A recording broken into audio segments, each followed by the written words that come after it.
La mort et la vie sont au pouvoir de la langue. Et celui qui l'aime en mangera les fruits. Proverbes chapitre 18, verset 21. Ces paroles inspirées par le Saint-Esprit ne sont pas une simple figure de style, elles révèlent l'un des mystères les plus profonds du royaume de Dieu. Chaque mot que nous prononçons n'est pas seulement un son qui se dissipe dans l'air, c'est une semence qui tombe dans le sol invisible du monde spirituel. Cette semence germera tôt ou tard, et son fruit sera à l'image de sa nature. S'il est bon, il apportera la vie, la paix, la restauration et la bénédiction. S'il est mauvais, il engendrera la mort, le trouble, la division et la destruction. Le Saint-Esprit désire aujourd'hui t'enseigner à reconnaître ce pouvoir immense et à l'utiliser comme une arme sainte, un outil de création et non de destruction, une source de vie qui coulera de ta bouche vers ton entourage et même vers ta propre âme.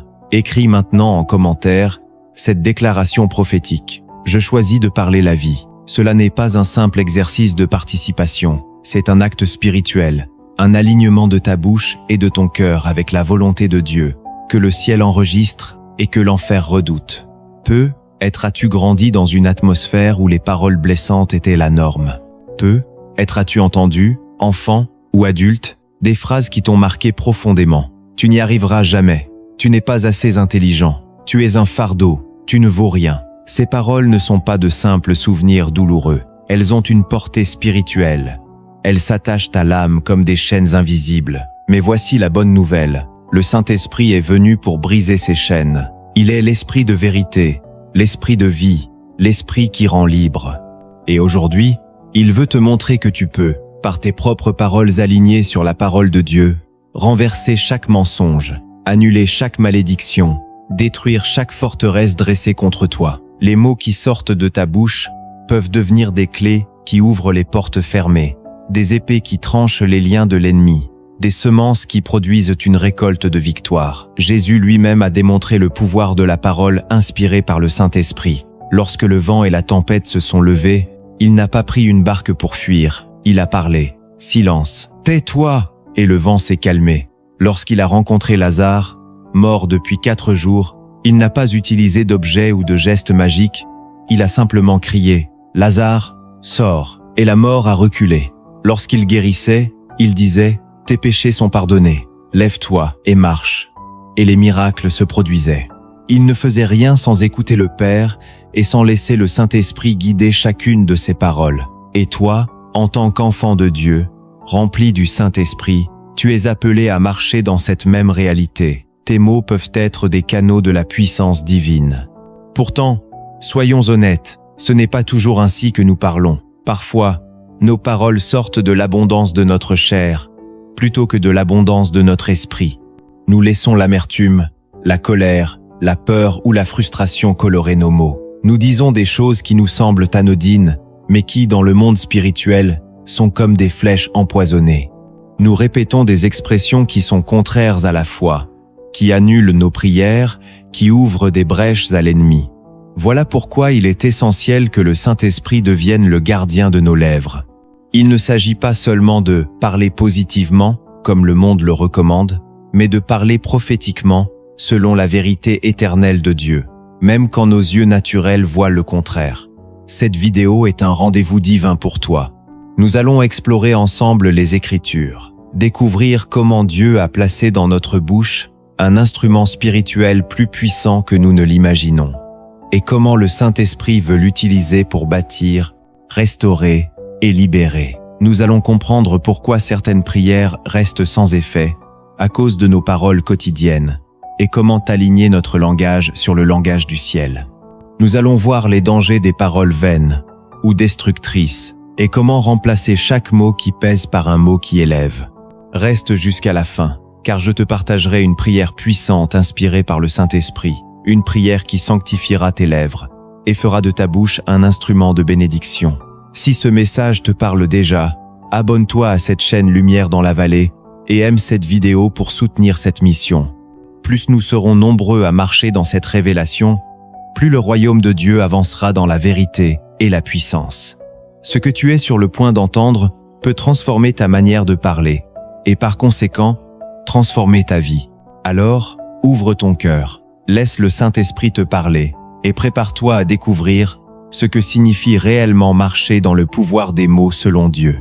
Depuis les origines, la Bible révèle que les mots ne sont pas de simples sons éphémères, mais des forces spirituelles qui portent en elles la vie ou la mort. Et c'est pourquoi le Saint-Esprit, dès la création, se manifeste au milieu des paroles divines pour les accomplir. Car lorsque Dieu dit que la lumière soit, l'Esprit se mouvait déjà sur la surface des eaux, prêt à mettre en œuvre la volonté prononcée, et ce modèle demeure pour chaque croyant qui marche dans l'Alliance. Car le Créateur a choisi de confier à l'homme une part de ce pouvoir créateur par la parole. Ce qui signifie que lorsque tu parles, tes mots ont le potentiel de déclencher des réalités invisibles, de déplacer des atmosphères et de changer des destinées. Mais cette puissance peut tout autant édifier que détruire, raison pour laquelle le Saint-Esprit doit devenir le maître de ta langue. Car sans sa direction, elle devient comme un feu prêt à embraser une forêt entière, selon l'avertissement de Jacques, et c'est ici que le contexte biblique est capital. Car toute l'histoire du peuple de Dieu est marquée par des paroles inspirées qui ont ouvert les cieux ou provoqué le jugement, depuis les patriarches qui bénissaient leurs fils en prophétisant sur leur avenir, jusqu'aux prophètes qui annonçaient la parole de l'Éternel au péril de leur vie, et l'on ne peut ignorer que Jésus lui-même est appelé la parole faite chair, ce qui prouve que le royaume de Dieu repose sur l'expression verbale de la volonté divine. Et chaque fois que Jésus parlait, le Saint-Esprit agissait en parfaite harmonie avec ses mots, qu'il s'agisse de calmer une tempête, de chasser un démon ou de redonner la vie à un mort, montrant ainsi que l'unité entre la bouche de l'homme et l'Esprit de Dieu libère une autorité surnaturelle. Mais cette réalité implique aussi une responsabilité énorme, car Jésus avertit que de toute parole vaine, nous rendrons compte au jour du jugement. Ce qui signifie que même les phrases que nous croyons anodines sont pesées dans la balance spirituelle, et c'est pourquoi la bénédiction et la malédiction peuvent sortir de la même bouche, ce qui ne devrait pas être, car Dieu nous appelle à sanctifier notre langage. Et l'exemple d'Ésaïe qui reçoit sur ses lèvres un charbon ardent dans la vision céleste illustre cette purification indispensable avant de devenir porte-voix de l'Éternel. Et le Saint-Esprit, en habitant le croyant, poursuit cette œuvre de transformation afin que de l'abondance d'un cœur renouvelé jaillissent des paroles qui donnent la vie. Mais lorsque les mots ne sont pas guidés par lui, ils deviennent comme des pierres jetées au hasard, blessant, divisant et ouvrant des brèches à l'ennemi, car il faut comprendre que l'adversaire utilise aussi les paroles humaines comme des armes spirituelles pour instaurer la peur, semer le doute et neutraliser la foi, ce qui explique pourquoi certains chrétiens, malgré leurs prières, ne voient pas de percée, car leurs déclarations quotidiennes contredisent les promesses de Dieu, annulant ainsi leur propre intercession. Et c'est ici que l'on réalise combien la Bible nous avertit sur la cohérence entre ce que nous croyons et ce que nous disons.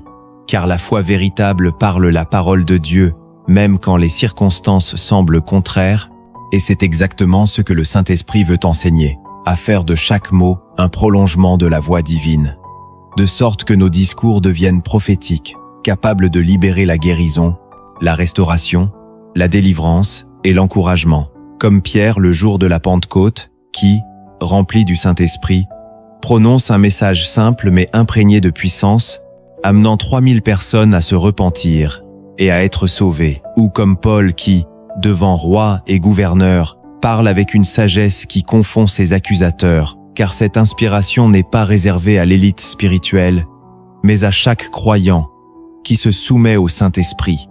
Et cette dimension invisible de la parole est comme une semence déposée dans la terre du cœur humain. Elle peut produire un arbre de vie ou un arbre empoisonné. Et c'est pourquoi l'Esprit nous apprend à discerner avant de parler, à aligner nos mots sur la vérité éternelle et à refuser toute déclaration qui nourrit le royaume des ténèbres. Car celui qui comprend cela devient un ambassadeur du ciel, portant sur ses lèvres les clés du royaume pour lier et délier, pour ouvrir et fermer, pour déclarer la volonté de Dieu sur la terre comme au ciel. Et c'est à cette révélation que cette section t'introduit, afin que tu saisisses combien ton langage, purifié et inspiré par le Saint-Esprit, est une arme puissante entre les mains de Dieu. Et lorsque l'on comprend que dans le royaume de Dieu, rien n'est neutre et qu'aucun mot ne se perd, Alors on réalise pourquoi l'Écriture nous exhorte à veiller sur notre bouche comme sur un trésor sacré, car tout comme une semence est invisible sous terre, mais porte en elle une vie prête à germer. Chaque parole que tu prononces, bonne ou mauvaise, commence un processus spirituel qui portera du fruit avec le temps, et le Saint-Esprit est précisément celui qui veut t'enseigner à choisir ses semences avec soin, à rejeter toute graine d'amertume, de doute ou de peur, pour ne planter que la foi, la vérité et l'amour, car la bouche de l'homme remplie de l'Esprit devient un canal par lequel Dieu relâche sa puissance créatrice, comme lorsque Moïse, obéissant à l'ordre divin, dit à Pharaon « Laisse aller mon peuple », et que cette parole déclenche une série d'actes surnaturels qui brisent l'oppression, ou comme Élie déclarant qu'il ne pleuvra pas, puis annonçant le retour de la pluie, et l'histoire des Écritures est remplie d'hommes et de femmes qui ont parlé sous l'onction et vu les cieux réagir. Et c'est cette onction que le Saint-Esprit veut raviver en toi, non pas pour que tu utilises tes mots à la légère, mais pour que chaque syllabe reflète la volonté de ton Père céleste. Car même Jésus a dit qu'il ne disait rien de lui-même, mais seulement ce qu'il entendait du Père, ce qui signifie que le modèle parfait du langage inspiré est une totale soumission à la voix de Dieu. Et lorsque l'Esprit prend ainsi le contrôle, il change d'abord la source, ton cœur, car de l'abondance du cœur, la bouche parle. Et il sait que purifier les lèvres sans transformer le cœur ne ferait que produire un vernis religieux sans profondeur. Alors il travaille à renouveler tes pensées, à aligner ta foi et tes émotions sur la parole, afin que tes mots deviennent le reflet de cette nouvelle nature, et il te montre aussi que les paroles mal inspirées peuvent être de véritables pièges spirituels, comme celles des espions envoyés par Moïse, qui rapportent un mauvais rapport et découragent tout un peuple, provoquant 40 ans d'errance dans le désert, car un simple discours négatif peut avoir un impact collectif et retarder l'accomplissement des promesses, et inversement, une déclaration inspirée peut ouvrir un chemin dans l'impossible, comme Josué et Caleb, affirmant que la terre promise est à portée de main, et ce principe est toujours actif aujourd'hui. Ce que tu dis façonne la réalité que tu expérimentes. Et le Saint-Esprit veut te rendre conscient de cette loi spirituelle afin que tu l'emploies pour bâtir et non pour détruire, car ta bouche peut devenir une fontaine d'eau vive ou une source polluée, et l'Esprit te conduit à choisir chaque jour de parler la vie, de proclamer les promesses, de confesser la vérité, même quand tes yeux voient autre chose. Et il t'apprend aussi que tes paroles ne touchent pas seulement la sphère visible, mais aussi l'invisible. Elles affectent les atmosphères, déplacent les anges, font reculer les ténèbres. Et plus tu t'alignes sur la parole de Dieu, plus l'autorité qui accompagne tes mots grandit. Car il n'y a pas de puissance magique dans la voix elle-même, c'est l'unité entre l'esprit, la foi et la parole qui déclenche le miracle. Et c'est pourquoi cette section te prépare à entrer dans l'explication principale, où nous détaillerons les 10 principes bibliques qui te permettront d'exercer ce pouvoir avec sagesse, humilité et efficacité, afin que ta langue, sanctifiée et guidée par le Saint-Esprit, devienne un instrument de guérison, de percée et de gloire pour Dieu dans chaque domaine de ta vie et dans celle des autres. Depuis que nous avons compris que les paroles ne sont pas de simples sons, mais des réalités spirituelles, il est essentiel de savoir comment le Saint-Esprit veut nous apprendre à les utiliser pour que chaque mot devienne un instrument de vie. Et c'est pour cela que je vais te révéler 10 principes bibliques fondamentaux qui, si tu les mets en pratique, transformeront non seulement ton langage, mais aussi ton atmosphère spirituelle et ton destin tout entier, car le premier principe est de comprendre que les paroles sont des semences spirituelles.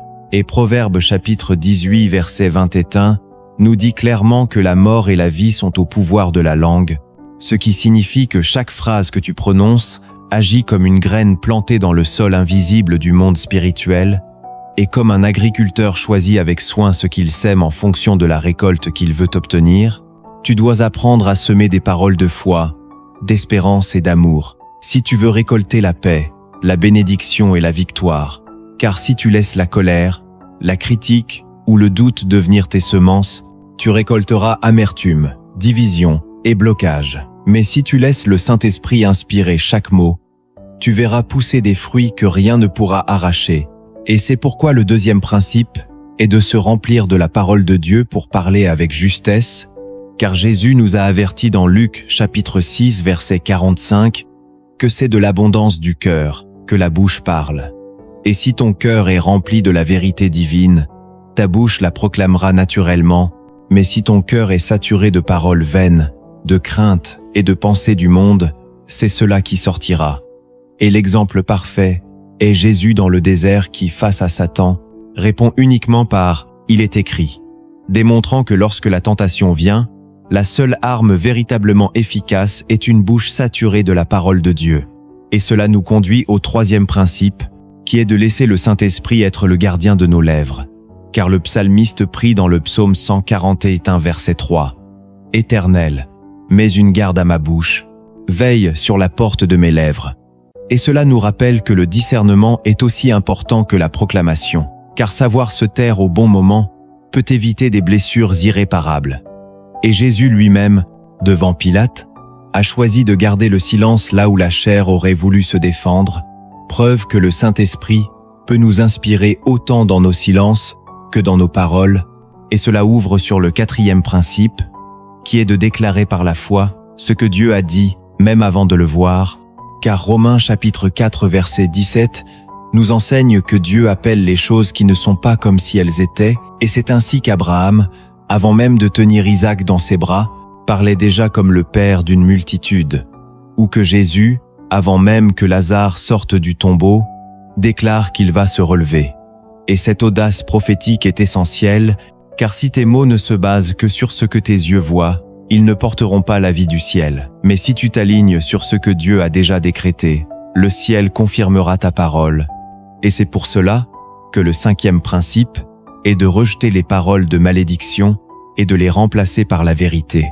Car Nombre chapitre 23 nous montre que Balaam, bien qu'engagé pour maudire Israël, ne pouvait maudire ce que Dieu avait béni, et cela nous enseigne que les paroles destructrices, qu'elles viennent de toi-même ou d'autrui, peuvent être annulées par la proclamation ferme des promesses divines, et comme Joseph, qui a entendu ses frères dire qu'il ne régnerait jamais sur eux, mais qui a choisi de se souvenir des songes que Dieu lui avait donnés, tu dois t'accrocher à ce que le ciel a dit, plutôt qu'à ce que la terre répète.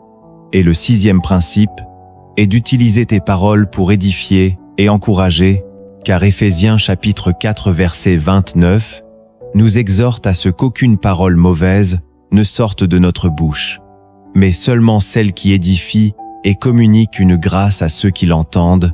Et l'exemple de Barnabas, appelé fils d'encouragement, montre qu'un mot d'espoir au bon moment peut sauver une vocation, relever un cœur abattu ou redonner la foi à un frère fatigué.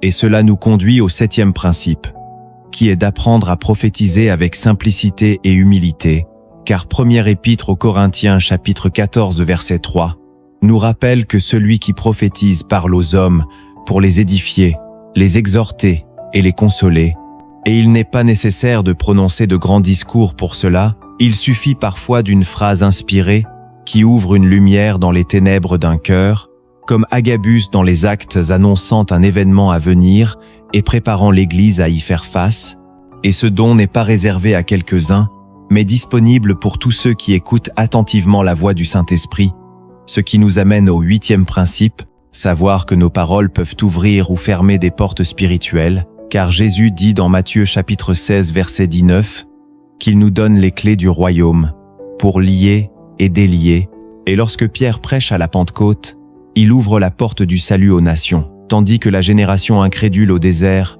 ferme la porte de la terre, promise par ses paroles de doute et de rébellion, et c'est pourquoi il est vital d'utiliser ta bouche pour proclamer l'ouverture des chemins que Dieu a préparés, et non pour maudire involontairement ce qu'il veut bénir.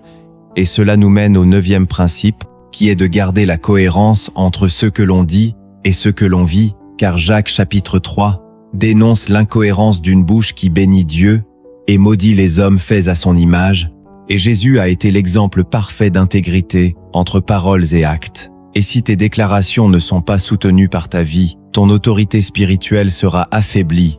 Mais si tes paroles sont le reflet de ta marche avec Dieu, elles auront un poids éternel. Et enfin, Le 10e principe est d'utiliser tes paroles comme des armes spirituelles contre l'ennemi, car Apocalypse chapitre 12 verset 11 révèle que les saints ont vaincu par le sang de l'agneau et par la parole de leur témoignage. Et lorsque Jésus chasse Satan, il le fait par la parole, et David, avant même de lancer la pierre contre Goliath, déclare avec assurance que l'Éternel le livrera entre ses mains, prouvant que la victoire se gagne d'abord dans la bouche avant de se voir dans le champ de bataille, et le Saint-Esprit veut t'enseigner à parler directement à tes montagnes plutôt que de te plaindre d'elles. Car lorsque ta voix s'accorde avec le ciel, les forteresses s'écroulent, et c'est pourquoi je t'invite dès aujourd'hui à choisir de vivre selon ces 10 principes. Car si tu les mets en pratique, ta bouche deviendra un canal pur par lequel Dieu déversera guérison, percée et transformation. Et si ce message a déjà commencé à parler à ton cœur, écris en commentaire « Ma bouche appartient au Saint-Esprit » et reste avec moi, car dans la prochaine partie, nous allons plonger dans 7 vérités cachées que les Écritures révèlent sur le pouvoir des mots. Et ce que tu découvriras alors te permettra d'entrer dans une dimension nouvelle de puissance spirituelle et de victoire. Depuis le commencement, le Saint-Esprit a révélé que les paroles ne sont jamais de simples vibrations dans l'air. Elles sont des réalités spirituelles qui agissent comme des forces invisibles et puissantes. Et la première vérité cachée que beaucoup négligent est que les mots sont des armes invisibles dans le monde spirituel. Car Éphésiens chapitre 6 verset 17 nous rappelle que l'épée de l'esprit, c'est la parole de Dieu. Et cette arme n'est pas physique mais spirituelle. Elle tranche, elle libère, elle repousse l'ennemi. Et c'est ainsi que Jésus, au désert, a vaincu Satan en répétant « Il est écrit », démontrant que la victoire se gagne avec la bouche alignée sur l'Écriture. Et si nous remplaçons nos plaintes et nos peurs par des proclamations divinement inspirées, nous portons des coups directs dans le royaume des ténèbres, car chaque mot inspiré est une frappe ciblée, et c'est pour cela que le diable cherche à nous pousser à parler sous la chair, afin que nous affaiblissions nous-mêmes notre autorité. Et la deuxième vérité cachée est que les mots peuvent sceller des alliances spirituelles. Car dans Josué chapitre 9, Israël conclut une alliance avec les Gabaonites uniquement sur la base de leurs paroles trompeuses, et même si cela fut une erreur, cette alliance dut être respectée, ce qui montre que nos mots peuvent nous lier légalement dans le monde spirituel. Et cela fonctionne aussi pour le bien, comme lorsqu'un homme ou une femme confesse de sa bouche que Jésus-Christ est Seigneur. Selon Romains chapitre 10 verset 9 est dit « Ce qui scelle une alliance éternelle de salut ». Mais à l'inverse, des vœux irréfléchis comme celui de Jephthé dans Juges chapitre 11 peuvent conduire à des tragédies. C'est pourquoi le Saint-Esprit nous apprend à parler avec sagesse et à peser chaque promesse avant de l'énoncer. Et la troisième vérité est que les mots peuvent libérer ou emprisonner une destinée. Car Jésus a donné à ses disciples les clés du royaume pour lier et délier, selon Matthieu chapitre 16 verset 19.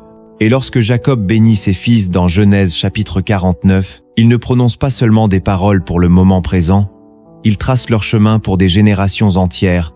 Et inversement, lorsque le peuple d'Israël, face à la terre promise, déclare qu'il ne pourra pas la conquérir, il ferme lui-même la porte à son entrée et se condamne à 40 ans d'errance dans le désert, ce qui prouve que nos déclarations peuvent accélérer ou bloquer l'accomplissement du plan de Dieu, et c'est pourquoi le Saint-Esprit veut nous rendre conscients de chaque mot que nous libérons dans l'atmosphère, car un mot peut briser des chaînes ou en créer de nouvelles. Et la quatrième vérité, souvent ignorée, est que le ciel enregistre les paroles prononcées, car Malachie chapitre 3 verset 16 nous dit qu'un livre de souvenirs est écrit devant Dieu pour ceux qui craignent l'Éternel et qui honorent son nom par leurs paroles, ce qui signifie que le Seigneur prête attention à ce que nous disons, surtout lorsque nous parlons de lui, et ces paroles deviennent des témoignages éternels, comme la femme à la perte de sang qui dit en elle-même « Si seulement je touche le bord de son vêtement, je serai guéri », et dont les mots sont enregistrés dans l'Évangile pour toutes les générations. Et il faut aussi comprendre que les anges entendent et agissent selon nos paroles conformes à la parole de Dieu. Comme le déclare Psaume 103 verset 20, ce qui fait de chaque mot un ordre spirituel potentiel, et c'est pourquoi le Saint-Esprit nous invite à veiller sur notre bouche comme sur un trésor sacré, car il n'y a pas de parole neutre dans le royaume de Dieu, et chacune déclenche soit une action de lumière, soit une réaction des ténèbres. La cinquième vérité cachée est que les mots ont le pouvoir de ranimer ou d'éteindre l'esprit des autres, car Proverbes chapitre 15 verset 4 déclare que la langue douce est un arbre de vie, mais qu'une langue perverse brise l'âme. Et nous voyons Jonathan, par ses paroles empreintes de loyauté et de foi, encourager David à rester ferme dans sa destinée malgré la persécution, alors qu'à l'opposé, les compagnons de Job alourdissent son fardeau par leurs discours accusateurs, ce qui montre que le Saint-Esprit nous appelle à choisir consciemment d'utiliser nos mots pour relever et non pour écraser, sachant que même une phrase peut soit raviver la flamme de la foi, soit l'éteindre, et c'est pourquoi celui qui parle sous l'onction prend soin de sa manière de s'exprimer, car l'Esprit est sensible à la façon dont nous parlons des autres et à l'impact que nos mots auront sur leur cœur. Et la sixième vérité est que les mots peuvent créer des atmosphères spirituelles, car dans Actes chapitre 16, Paul et Silas, enfermés dans une prison, commencent à prier et à chanter les louanges de Dieu, et ces paroles de foi changent radicalement l'atmosphère, au point que les portes s'ouvrent et que les chaînes tombent. Tandis que dans Nombres chapitre 14, les murmures et les plaintes du peuple d'Israël créent une atmosphère lourde qui attire le jugement. Ce qui prouve que tes paroles façonnent l'environnement spirituel dans lequel tu vis, et si tu remplis ton espace de louange, de reconnaissance et de proclamation biblique, tu invites la présence du Saint-Esprit à demeurer. Mais si tu l'emplis de critiques, de négativité et de plaintes, tu rends l'atmosphère propice à la confusion et à la division, car l'Esprit de Dieu se plaît dans un climat de foi et de louange. Et la septième vérité est que les mots prononcés sous l'onction ont un impact multigénérationnel, car Deutéronome chapitre 30 verset 19 nous appelle à choisir la vie afin que nous et nos descendants vivions, et la bénédiction sacerdotale de Nombres chapitre 6, transmise de génération en génération, montre que des paroles inspirées aujourd'hui peuvent modeler l'avenir spirituel d'une lignée entière, de la même manière que des malédictions répétées dans une famille peuvent se perpétuer si elles ne sont pas brisées, et le Saint-Esprit veut nous rendre conscients que nos paroles ne façonnent pas seulement notre présent, mais aussi l'héritage spirituel que nous laissons, car chaque bénédiction prononcée avec foi peut devenir une semence de grâce pour les enfants et petits-enfants, et chaque déclaration prophétique alignée sur la volonté de Dieu peut préparer des percées que nous ne verrons peu être pas de notre vivant, mais qui se réaliseront dans les générations à venir, et c'est pourquoi cette révélation doit nous pousser à parler non seulement pour nous-mêmes, mais en pensant à l'impact futur de chaque mot, car nos paroles peuvent traverser le temps, s'inscrire dans le plan divin, et porter du fruit au-delà de notre propre existence. Et si tu comprends ces 7 vérités, tu verras que ta bouche est bien plus qu'un simple outil de communication. C'est un instrument sacré que le Saint-Esprit veut employer pour écrire l'histoire de ta vie et influencer celle de beaucoup d'autres. Et c'est pourquoi il est urgent de te laisser transformer par lui, afin que chaque parole qui sort de ta bouche devienne un canal par lequel le ciel se manifeste sur la terre. Savoir que nos paroles ont du pouvoir ne sert à rien si nous ne passons pas à l'action pour les aligner sur la volonté de Dieu, car le Saint-Esprit ne veut pas seulement que nous comprenions ce principe, il veut que nous l'incarnions dans notre vie quotidienne. Et la première étape pour y parvenir est de consacrer notre bouche au Seigneur, en lui offrant chaque mot comme une offrande pure, en priant comme le psalmiste dans le psaume 140. Est un verset 3. Éternel, mets une garde à ma bouche, veille sur la porte de mes lèvres, et cela implique de reconnaître les paroles négatives ou inutiles que nous avons prononcées par le passé, de demander pardon à Dieu et, si nécessaire, aux personnes que nous avons blessées, et de poser un acte prophétique en posant nos mains sur notre bouche comme signe d'engagement devant le ciel, puis de tenir un journal pour noter les mots à corriger et ceux à renforcer, car le changement commence par la conscience, et la deuxième étape est de remplir notre cœur de la parole de Dieu, car Jésus a dit que c'est de l'abondance du cœur que la bouche parle, et si nous voulons que nos paroles soient imprégnées de vie, il faut que notre cœur soit saturé de vérité. Cela passe par la lecture quotidienne de la Bible, la méditation des passages clés la mémorisation de versets qui parlent de la langue, de la foi et de la bénédiction, et l'usage de la louange et de la prière pour garder notre esprit aligné sur la vérité divine, et lorsque le cœur est rempli de lumière, la bouche ne peut qu'en faire jaillir. Puis, vient la troisième étape qui est la discipline de parler avec intention, ce qui signifie apprendre à réfléchir avant de parler, à laisser passer un court moment de silence pour demander intérieurement au Saint-Esprit si ce que nous nous apprêtons à dire est juste, utile et porteur de vie. C'est aussi pratiquer le silence inspiré dans les moments où la chair voudrait réagir par impulsion et remplacer les paroles de peur ou de doute par des déclarations bibliques en prenant l'habitude de commencer et de terminer chaque journée par 3 proclamations alignées sur la parole. Car nos mots du matin posent la direction de notre journée et nos mots du soir scellent notre repos dans la paix. Et la 4e étape est de proclamer les promesses de Dieu, en identifiant dans les Écritures les promesses spécifiques qui correspondent à nos défis, en les déclarant chaque jour avec foi, persistance et conviction, même lorsque les circonstances semblent contraires, comme Ézéchiel, qui, devant une vallée pleine d'ossements desséchés, a obéi à l'ordre divin de prophétiser la vie, et a vu un vent venir, des os se rattacher, la chair repousser, et la vie revenir. Ainsi chaque croyant est appelé à créer sa propre liste de proclamations issues de la parole, pour les relire et les proclamer dans les moments de combat ou de doute.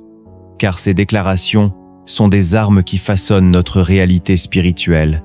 Et la 5e étape est de corriger et remplacer les paroles destructrices, ce qui signifie être prompte à reconnaître lorsqu'un mot mal inspiré nous échappe, se repentir immédiatement devant Dieu et demander au Saint-Esprit de nous inspirer une déclaration de bénédiction qui viendra annuler et remplacer l'impact négatif, car les paroles de malédiction, même involontaires, peuvent ouvrir des portes que l'ennemi exploite. Mais une parole de vérité, proclamée avec foi, peut fermer cette porte et restaurer la paix. Et c'est une discipline à pratiquer chaque jour, en demandant à Dieu de révéler les moments où nous avons parlé sans édifier, pour que nous puissions immédiatement redresser la situation par des mots porteurs de vie. La 6e étape est d'utiliser ces mots pour bénir et édifier, ce qui veut dire décider consciemment de remplacer la critique par la bénédiction, de chercher chaque jour au moins une personne à qui adresser une parole qui relève, qui encourage et qui communique la grâce. À l'image de Barnabas dans le livre des Actes, appelé fils d'encouragement, parce que ses paroles et ses actions fortifiaient la foi des autres, et comprendre que bénir ne signifie pas flatter, mais libérer une parole inspirée qui dépose la vie dans le cœur de celui qui l'entend. Et la 7e étape est de développer une atmosphère de foi par les paroles, car ce qui sort de notre bouche façonne l'environnement spirituel dans lequel nous vivons, ainsi remplir notre foyer de louanges, de reconnaissance et de proclamation biblique attire la présence du Saint-Esprit, tandis que les discussions inutiles, négatives ou empreintes de plainte créent un climat propice à la confusion et à l'oppression. Et il est important d'enseigner aussi à nos enfants que leurs mots ont du poids, afin qu'ils grandissent en sachant édifier et non détruire, car des témoignages bibliques et contemporains montrent comment des maisons entières ont été transformées lorsque la louange et les paroles de foi sont devenues la norme. Et la 8e étape est de persévérer malgré les épreuves, car la discipline du langage est un processus qui demande patience et constance, et il arrive que nous échouions, que nous disions des paroles que nous regrettons. Mais il ne faut pas se décourager, il faut se relever immédiatement et continuer à avancer, à l'exemple de Pierre qui, après avoir renié Jésus, a été restauré et utilisé puissamment par Dieu, et comprendre que le Saint-Esprit est patient et fidèle pour nous transformer si nous nous laissons façonner par lui.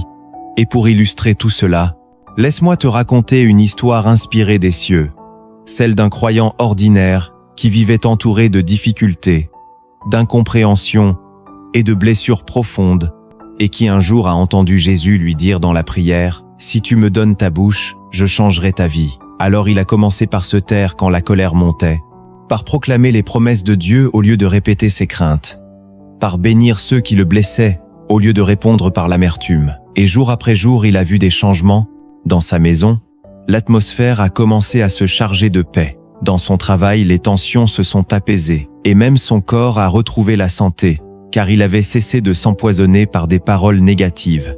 Et un matin, en priant, il a senti le Saint-Esprit lui dire « Regarde derrière toi ». Et il a vu que les murs de sa vie, autrefois fissurés et sombres, étaient maintenant recouverts de lumière et de fleurs, et qu'au loin des personnes venaient vers lui attirées par cette lumière.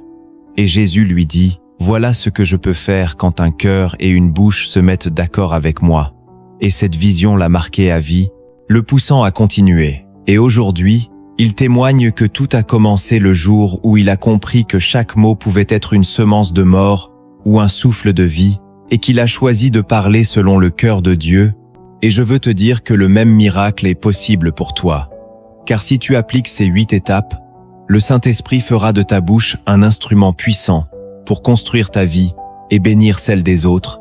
Alors commence aujourd'hui par déclarer « Ma bouche est un instrument du Saint-Esprit » et laisse cette confession devenir la première pierre d'une transformation qui portera du fruit éternel. Depuis le début de ce message, nous avons vu que la vie et la mort sont au pouvoir de la langue, et que rien de ce que nous disons n'est neutre. Nous avons exploré le cœur biblique de cette vérité, découvert 10 principes fondamentaux pour aligner notre parole sur celle du Saint-Esprit, plongé dans cette vérité cachée que beaucoup ignorent, et appris 8 étapes pratiques pour transformer notre langage. Et maintenant le moment est venu de sceller tout cela dans notre cœur et de répondre à l'appel divin, car ce que tu as entendu aujourd'hui n'est pas une simple réflexion spirituelle, mais un décret du ciel pour t'amener à un changement concret. Le Saint-Esprit t'a parlé, parce qu'il veut que tu comprennes que chaque mot est un outil sacré, une graine qui germe, une clé qui ouvre ou qui ferme, une arme qui frappe dans le monde invisible, et que tu as la responsabilité de choisir à chaque instant comment tu vas l'utiliser. Souviens-toi des semences que sont tes mots, de la nécessité de remplir ton cœur de la parole, de laisser Dieu garder tes lèvres, de déclarer par la foi, de rejeter les malédictions, d'édifier, de prophétiser, d'ouvrir et fermer selon le ciel, de vivre en cohérence et d'utiliser tes paroles comme des armes spirituelles. Rappelle-toi que tes mots scellent des alliances, libèrent ou emprisonnent des destinées, sont enregistrés au ciel, peuvent ranimer ou éteindre, créer des atmosphères et marquer des générations entières. Retiens aussi que la transformation commence par la consécration de ta bouche, l'alimentation de ton cœur par la parole, la discipline de parler avec intention, la proclamation des promesses, la correction des paroles destructrices, la bénédiction, la création d'une atmosphère de foi et la persévérance malgré les épreuves. Et maintenant, je t'invite à faire une déclaration prophétique, en disant à haute voix, « Ma bouche ne servira pas aux ténèbres. Je parle la vie, et non la mort. Le Saint-Esprit inspire mes mots. Mes paroles sont alignées sur la vérité de Dieu. » Et en disant cela, tu scelles un engagement spirituel que le ciel entend et que l'enfer redoute. Alors ne garde pas ce message pour toi. Choisis de le partager sur WhatsApp, avec tes proches, sur tes réseaux, pour que d'autres découvrent à leur tour la puissance de leurs paroles sous la conduite de l'Esprit. Écris en commentaire « Je choisis de parler avec la voix du Saint-Esprit » comme un acte de foi public et décide dès maintenant de revoir cette parole, de prendre des notes, de méditer chaque principe pour l'appliquer. Et je veux prier pour toi. Saint-Esprit, nous t'invitons à purifier nos lèvres, à mettre ton feu comme un charbon ardent sur notre bouche. Pardonne-nous pour chaque parole négative, inutile ou destructrice que nous avons prononcée, brise leur effet et remplace-les par ta vérité. Remplis nos lèvres de louanges, de proclamations de vie et de bénédictions. Fais de nous des sources d'encouragement, des voix prophétiques qui construisent et restaurent. Scelle cette transformation par ta puissance et fais que les fruits soient visibles et durables. Seigneur, que chaque personne qui reçoit ce message devienne un canal par lequel le ciel touche la terre. Et je déclare que dès aujourd'hui, tes paroles vont porter une nouvelle dimension d'autorité et d'impact. Et je te bénis pour que l'Éternel t'accorde la grâce, qu'il remplisse ta bouche de louanges et tes lèvres de vérité, que ta voix devienne un écho de la sienne, et que partout où tu parles la lumière repousse les ténèbres. Marche dans cette grâce, parle comme un fils ou une fille du roi, et souviens-toi chaque jour que la vie et la mort sont dans ta bouche. Choisis la vie, et tu verras la gloire de Dieu.